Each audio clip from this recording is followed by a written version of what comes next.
Take the example of this beautiful woman by the name of Fatima radiallahu anha, the daughter of Rasulullah sallallahu alaihi wasallam. One of those who also had perfected her iman or her faith as well, as Rasulullah sallallahu alaihi wasallam had said. The Prophet also said that Fatima would be the first to follow him from his family to the hereafter, meaning that she will be the first to pass away. In one amazing couple of verses, Allah subhanahu wa ta'ala says, Allah revealed a couple of verses in the Quran which I came across when I was reading the tafsir of Ibn al-Jawzi. I came across his explanation of a couple of verses of the Quran. And the verses of the Quran go like this.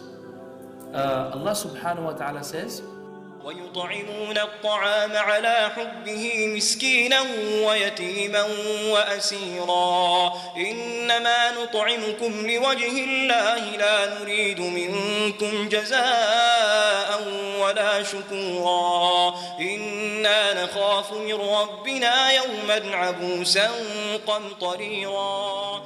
This verse mentions that Allah subhanahu wa ta'ala quotes people who give charity in the cause of Allah are those who say, verily they feed the poor, the orphan, and the poor, the orphan, and the prisoner of war.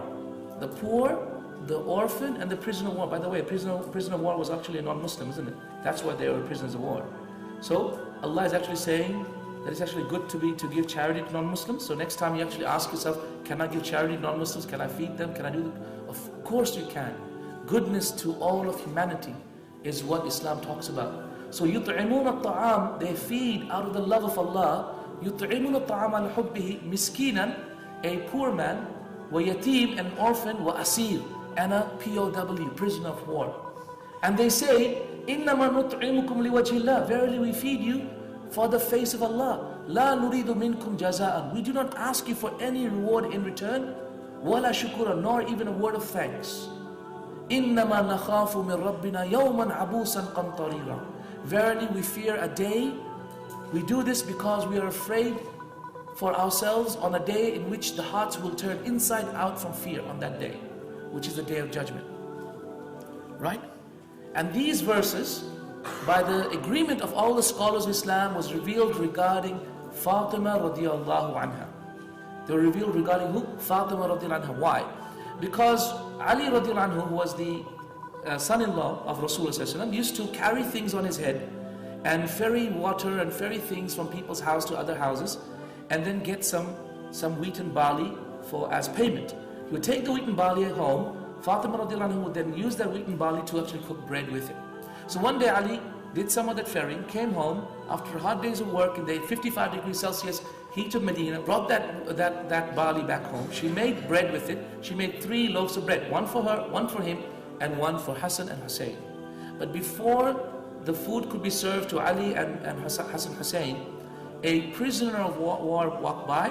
So she looked at him, saw that he'd just been freed and he is hungry, so she gave him a piece of bread. 2 more to go, and an orphan passed by. She rubbed her hand over his head, felt sorry, pity, and gave him a piece of bread. Not thinking of anything, not thinking where they're going to eat. And then thereafter, a poor person walked by, and she gave another piece of bread. So the blessed family went to bed hungry that night, the whole family. And so Allah revealed this verse. Do you know what's amazing about this verse? Do you know what's amazing about this verse? Is that thereafter, after these verses, God describes paradise in no less than 15 verses. An extensive description of Jannah, extensive description of paradise. Now, whenever you go to any extensive description of paradise in the Quran, you will find that God talks about the beautiful women of Jannah as well, which are the women or the husbands that are created, or the wives created for husbands. God talks about them, except for these places, this part in the Quran. In this extensive description of Jannah, God does not talk about the Hur al-Ain or the women of Jannah, the beautiful women of Jannah. Why? Ibn al-Jawzi said, amazing. When I read this, like, oh my God, unbelievable.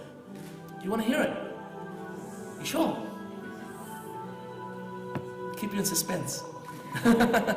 Okay, Ibn al-Jawzi, may Allah have mercy upon him, said, Allah subhanahu wa ta'ala loved the action of Fatima so much and knew her jealousy of other women because she didn't want Ali to take another wife. Knew her jealousy so much so that he revealed verses about Jannah and did not mention the Hurul Ain at all, because he did not want to offend Fatima radiallahu anha. Allahu Akbar. Amazing. These verses were obviously revealed for Fatima, right? Because of the good act that she did. He didn't want to offend his slave. He didn't want to offend his slave. He knows the slave doesn't like something. He won't even mention in the Quran because of the feeling of offending his slave, because he was so happy and so amazed with her act. You see righteous women, when they do righteous deeds, then by Allah, not only are they equal to men, they can far exceed men as well.